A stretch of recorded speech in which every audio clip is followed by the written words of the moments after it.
The story starts like any other. The invasion of the world. One day, through an open gate, monsters from another realm poured out, and humanity faced the threat of destruction. At that very moment, connected to the gate and opened as if by salvation itself, the world of swords and magic, Einhart, appeared. Through the inner energy of the Dantian, martial arts were wielded. The martial arts world, Murim, and the land of demons, Gehenna, a name befitting hell itself, emerged. Humanity, once rulers of the earth, could only suffer in such an era of chaos. However, soon individuals awakened, harnessing the system and gaining superhuman powers. These players helped normal humans and tried their best to save them from the chaotic world. After the players saved the humans fleeing from monsters, the humans thanked them. Our protagonist, Ro-Woon, warned them that it was dangerous and they shouldn't go near the gate. He then asked his teammate why those people always started trouble whenever they saw him. One of his teammates replied that it was nothing new for intruders to disregard humans and asked what was so surprising about it. The man added that the Dantian and Mana Circle were like high-ranking powers. Suddenly they heard someone scream loudly. Ro-Woon turned to see a monster attacking a car with people inside. He immediately activated his status window, and the system identified the monster as a three-headed werewolf, an intermediate monster with 110 points. The system also issued an emergency rescue request. Ro-Woon called out to his comrades, asking what they were doing and urging them to catch the crazy dog. Without waiting for a response, he rushed toward the monster. One of his teammates shouted for him to wait, but Ro-Woon didn't listen. He jumped off the building, deploying his rope dart, piercing it into the building behind him, and swings toward the monster. His teammate shouted in frustration, asking if he was out of his mind, and reminded him that monsters above intermediate rank were supposed to be handled by the Volcano Guild. Ro-Woon replied that he knew, but pointed out that it was obvious the guild was struggling. As he neared the monster, he retracted his rope dart and forcefully threw it, successfully piercing the monster's body. This shocked the members of the Volcano Guild. Ro-Woon then opens the wings of his rope dart, activating his exclusive skill for the Controller Hidden class, Status Controller. This skill increased his strength by 60%, willpower and agility by 30%, but reduced his dodge rate by 60% and increased his weight by 300% due to the stat synergy effect. He forcefully dragged the monster, making it scream in pain while the victim and her child screamed in horror. Struggling to maintain his strength, he shakily called out to his teammates, urging them to hurry up and decapitate the monster. One teammate jumped down from the building, shouting at Ro-Woon for never listening and activating his tanker attack skill. He slashed his sword forward while yelling that Ro-Woon would never survive without him. Ro-Woon smiled, thinking how his teammate always protected his back like a true companion.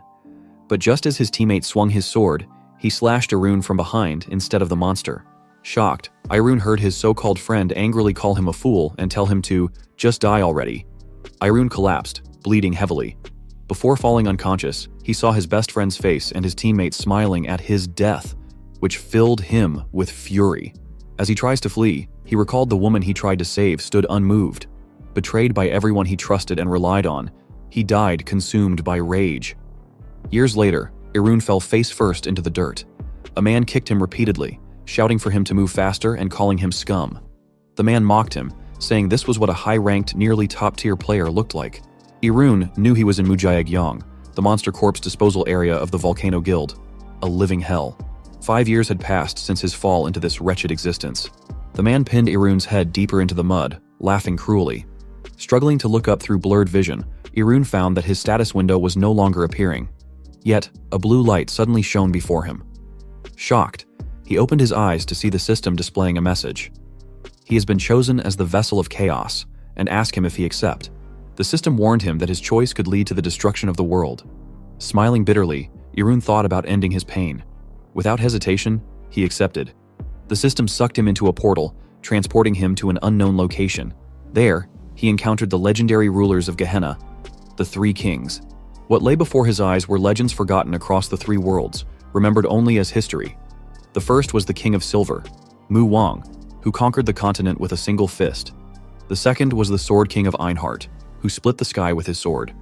Lastly, there was the Godslayer, the King of Gehenna, who killed a god and destroyed divinity, the Demon King.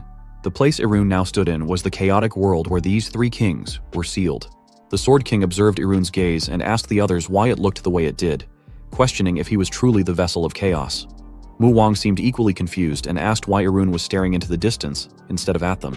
The Demon King, however, remarked that it was understandable for someone to feel disoriented after being suddenly dragged into such a place. Meanwhile, Ro-Woon was staring at the system, which displayed an open gate, and told him that if he passed through it, he would become the vessel of chaos. However, it also warned him again that his choice could lead to the world's end. Ro-Woon wondered if he could exact revenge on the world that betrayed him and now lived on in peace. Memories of his teammates, his best friend, and the woman he loved flashed through his mind. Resolutely, he stood and approached the open gate, thinking that if revenge was possible, he would gladly accept it. The king surrounded him, accusing him of being disrespectful, but he ignored them. He only stopped when one of them asked if he believed he would truly feel relieved by taking revenge in this manner. The Sword King told him that becoming the vessel of chaos was simple. If Ro-Woon truly wished for the world's destruction, all he had to do was step through the gate, and it would happen. Ro-Woon replied that seeing it firsthand made him feel at ease.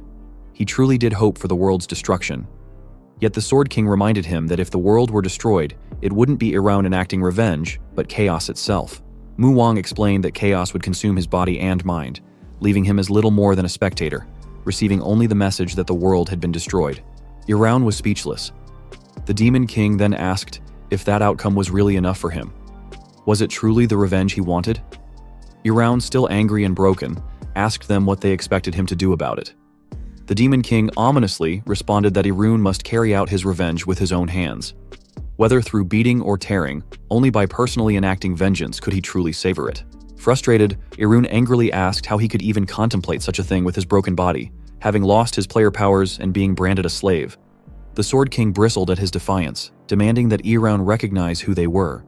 The kings told him that if he inherited their legacies and trapped chaos within himself, he would not only achieve his revenge, but could even become the ruler of the entire world. Swearing to help him, they urged him to inherit everything from them. To Ro-Woon, the purpose behind their insistence that he become their disciple didn't matter. Revenge was all he cared about. He asked if he could call them masters. The Demon King, surprised, quickly agreed. The Sword King, however, remarked that Ro-Woon's easy persuasion was unsettling, while Mu-Wang laughed awkwardly, saying it was fine.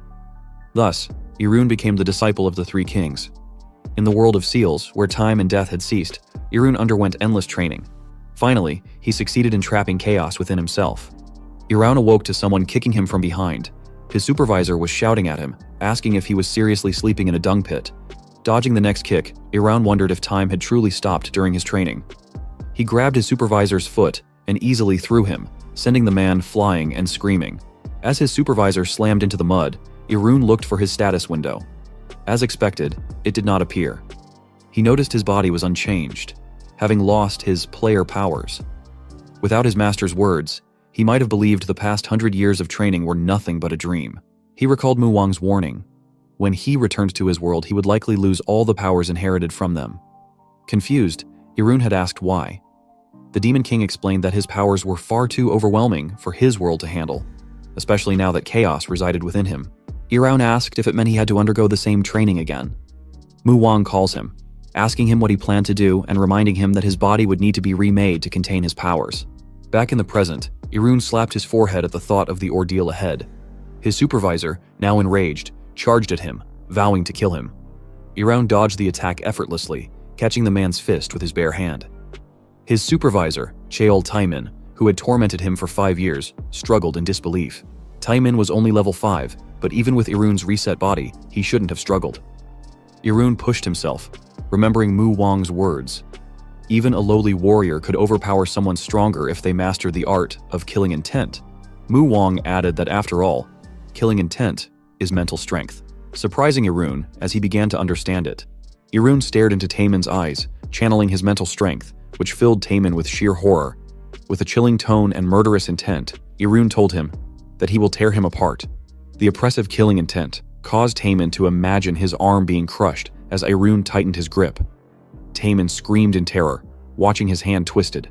Raising his hand and aiming it at Taimin, Ro-Woon declared coldly that he will rip him to pieces.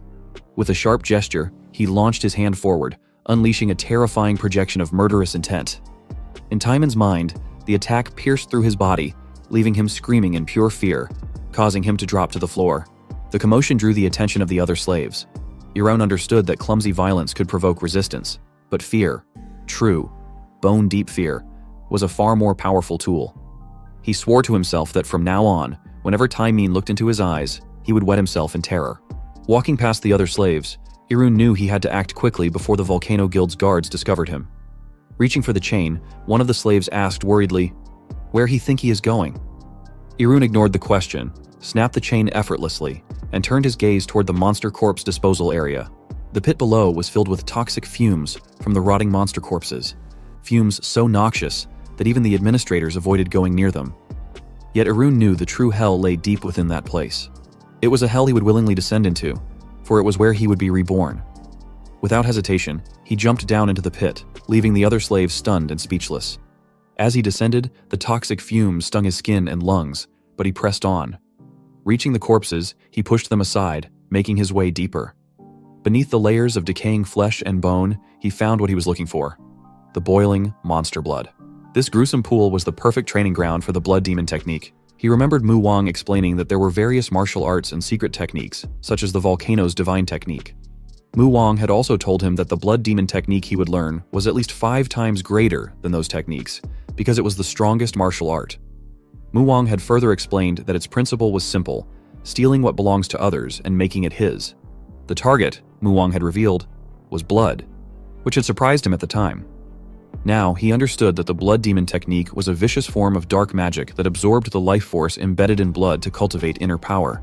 However, to use this technique, he needed to create a dantian within himself. The dantian, a source of power for the warriors of the Silver World, was similar to the magic core of the players.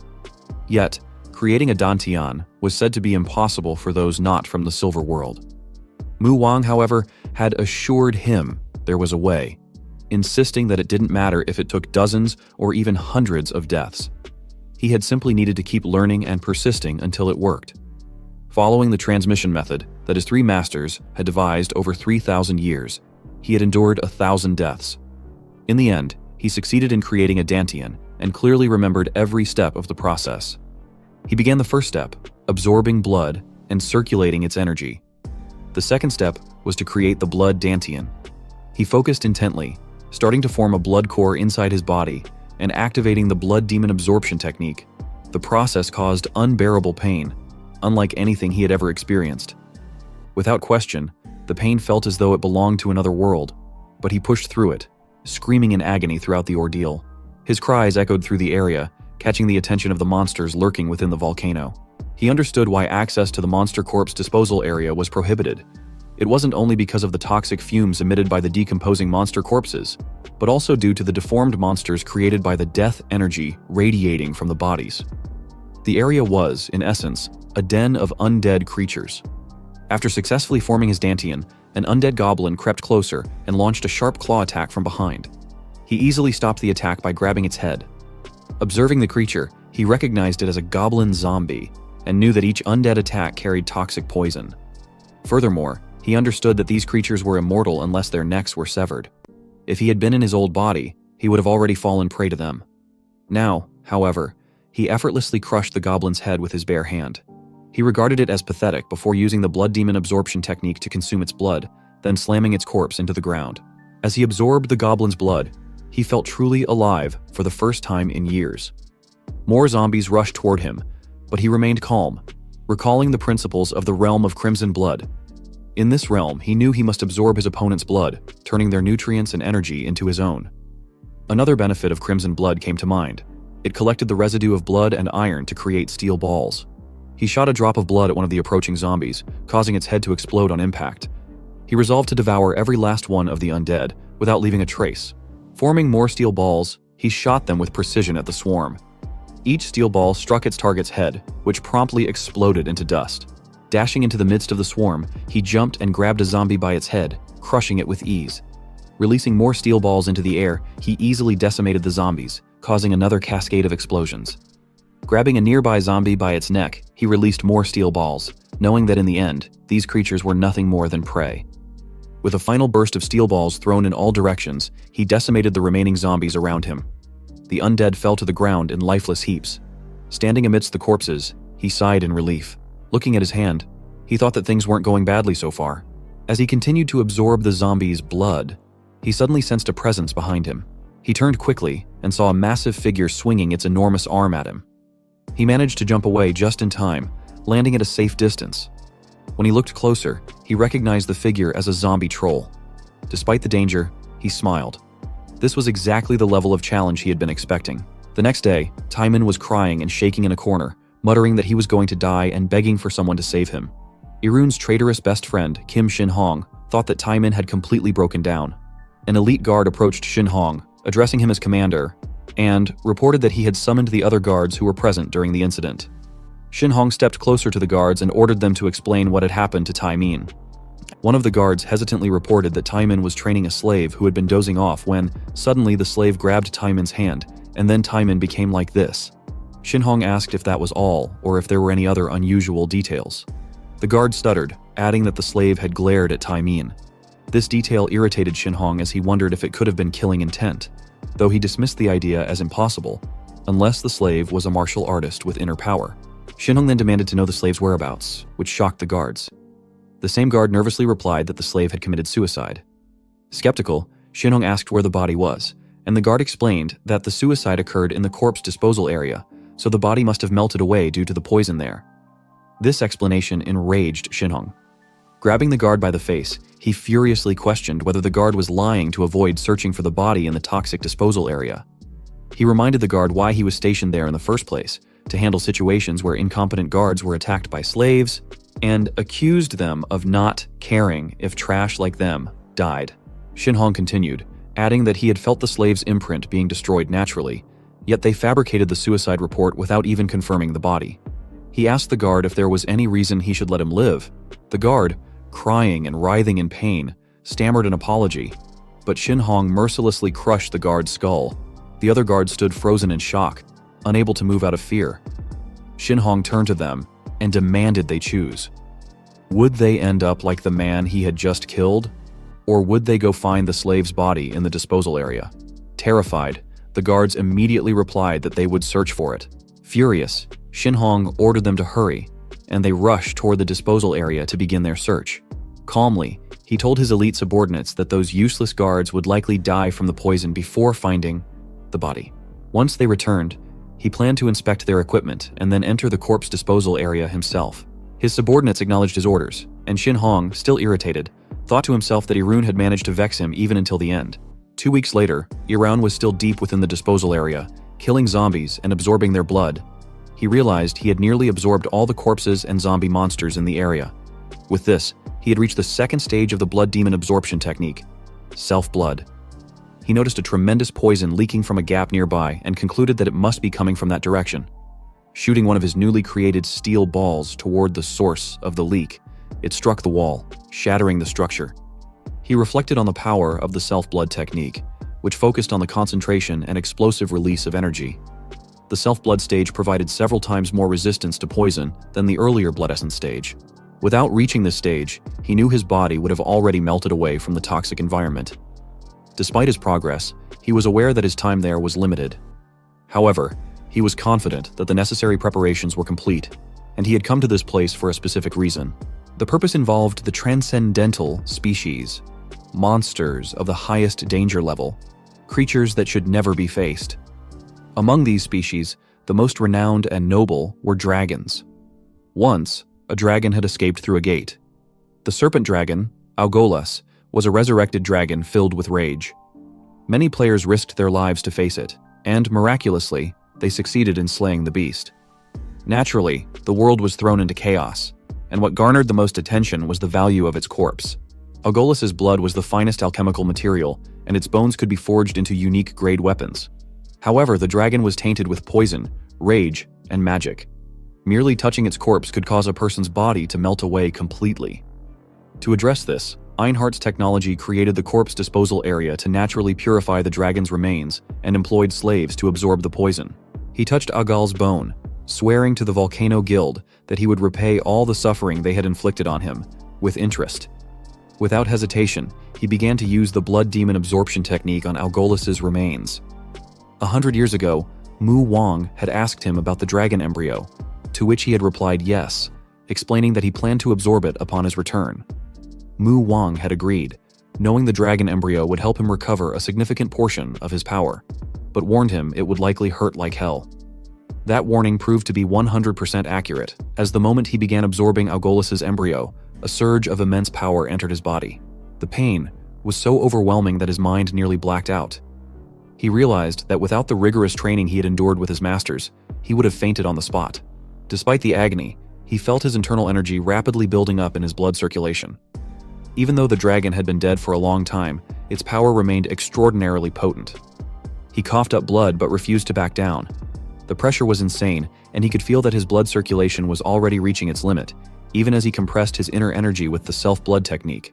He understood that stopping now would cause the internal energy to backfire and kill him, yet continuing risked his body exploding. This outcome had been one of his expected results, but he wondered if there was another way forward. He recalled the Demon King asking him what he would do if he couldn't absorb all the power. She had praised him for raising a very good question. She had explained that dragons were highly revered even in Gehenna, and, as he suspected, it might indeed be difficult for a human body to fully accept such power. However, the solution was simple. He needed to become a dragon. Confused, he had asked if that was even possible. She had been amused by his surprise, remarking that it was odd for him to doubt after having received all their essence. She had also reminded him that his goal was to reclaim the power he had once held. A dragon, she had said, was merely a step in his journey. This idea had sparked inspiration within him. Drawing upon the biological knowledge he had learned from the Demon King, Virginia, he had realized he could reconstruct his body and undergo another transformation. Convinced there was no such thing as impossible, especially for someone who had even absorbed chaos, he resolved to proceed. He resumed absorbing the dragon embryo while simultaneously transforming his body. The pain was excruciating, far worse than before. He remembered Mu Wang's words that transforming into a dragon embryo body was a powerful method. In the Silver World, those who possessed the body of a dragon were known by a special title. After hours of agony, he succeeded in consuming the dragon embryo. Algolis's bone disintegrated in the process. When he opened his eyes, they had transformed into dragon eyes, and his body radiated an intense dragon aura. He recalled Mu Wang telling him the name of this state. It was the dragon bone body. Meanwhile, Shin Hong and his team entered the disposal area, shocked by what they saw. All the corpses and poison had vanished. Shin Hong, aware that even a Guardian-level mana user couldn't achieve such a feat, felt a rising panic as he wondered what could have caused it. The thought of Algolis's corpse suddenly struck him, and he frantically wondered what had happened to it. He immediately ordered his elite guard to report to the guild that all the poison in the corpse disposal area had disappeared. The guard acknowledged the command and began running out of the area to deliver the message. Before the elite could make it far, a black ball came hurtling toward him. The man managed to bend just in time to avoid a direct hit, but the ball activated moments later, unleashing a force so intense that he was reduced to ashes. Shin Hong and his team barely had time to react before the explosion reached them. Acting quickly, Shin Hong pulled one of his teammates in front of him, using the unfortunate man as a shield to protect himself from the blast. The aftermath left Shin Hong shaken. He realized the situation was extremely dangerous and feared what might happen if more explosions occurred. If this continued, the entire corpse disposal area could be obliterated. At that moment, Irun appeared. Addressing Shin Hong, he remarked how Shin Hong, despite becoming the commander of the Volcano Guild's engineering unit, hadn't changed. He observed that Shin Hong still cowered behind others, out of fear. With a chilling tone, he called him traitor Kim Shin Hong. Shin Hong recognized him and furiously demanded to know how he was still alive and if he was really Irun. Irun replied that it was disappointing Shin Hong didn't recognize him just because he looked a little different, and asked if he was now willing to accept it. He added that he'd heard Shin Hong had sold him out and become the raid leader, but remarked that he seemed to have turned into more of a coward. Enraged, Shin Hong crushed his teammate's head, which turned to stone, and shouted at him to shut up. Shin Hong then ordered his team, the Black Hawk, to kill Irun immediately. Without hesitation, the Black Hawk followed his command. Irun knew that Black Hawk was a personal escort assigned to raid leaders, operating at a level above even the Wasen Guild. Their skill levels were typically above 90 by players' standards, making them experts on the verge of becoming rankers. Their hallmark skill was stealth, having been trained as assassins. While Irun acknowledged that invisibility was dangerous, it was not a threat to him. As one of the Blackhawks attempted a sneak attack from behind, Irun detected him immediately. The assassin froze in shock when Irun turned and released a black ball, knowing stealth only worked against normal players who couldn't sense internal energy. Irun threw the ball at the attacker, striking him in the face. The ball was a manifestation of the third level of the blood demon divine art, Black Blood. Specifically, it was a black blood sphere, a technique that, upon contact, split like a shotgun blast, absorbed the opponent's internal energy and magic, and then exploded. Irun raised his hand and conjured several more black blood spheres, crushing them into fragments and hurling them toward the other Black Hawk members. The shards struck their targets, killing them instantly as they erupted in violent explosions. Shinhong shielded his face and, horrified, wondered how Irun was able to use such a skill. Desperate for answers, he activated his system's information search ability. However, a sharp pain surged through his head as the system's interface turned red.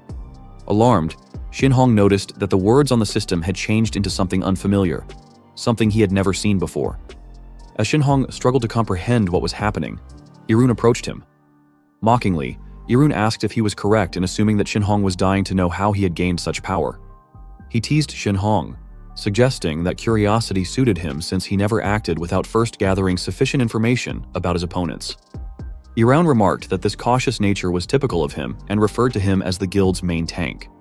Shinhong, still furious, grabbed his sword and retorted that he was no longer the tank Kim Shinhong that Irun once knew in Dank, but was now the raid leader of the Hwasun Guild. He accused Irun of always acting superior, pretending to be righteous, and challenged him to see if he would behave the same way now, rushing in recklessly without caring about his teammates. Provoking him further, Shinhong invited Irun to go ahead and rampage as he pleased.